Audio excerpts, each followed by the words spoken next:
Right, now with 11 Jamaican women running under 11 seconds so far this season, national sprinter Ashanti Moore says she's excited at the prospect of competing at this week's J3A's National Junior and Senior Championships. More in this report. Ashanti Moore enjoyed her best season last year with personal best for the 100 and 200 meters. Moore clocked 10.94 for the 100 meters and 22.31 for the 200 meters. The 25-year-old topped off the season with a semi-final appearance in the 200 meters at the World Athletics Championships in Tokyo, Japan. But what accounted for her breakthrough season in 2025? It was just my mindset. And I know what I can do, no doubt.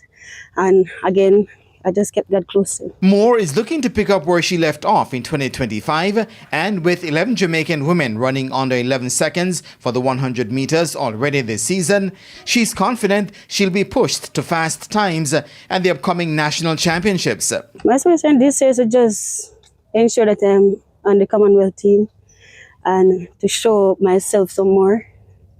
Yeah. Showing yourself some more means? Like getting some faster times. But there's one particular accomplishment she would be pleased with at the end of the season. If I get the 21.9 in the 200.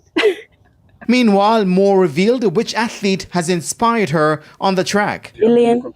Huh? Elaine. Why? Talk to us about that. I mean, she reminds me so much of myself. So most times before certain race, I might watch her 200.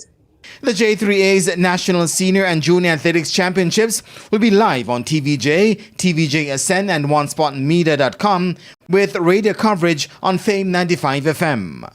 Jermaine Brown reporting for TVJ Sports. And that's where we come across the line for the entire news and sports package for this evening. On behalf of the entire production team, I am Jermaine Brown saying tune in for our next World Cup match, which comes up just now.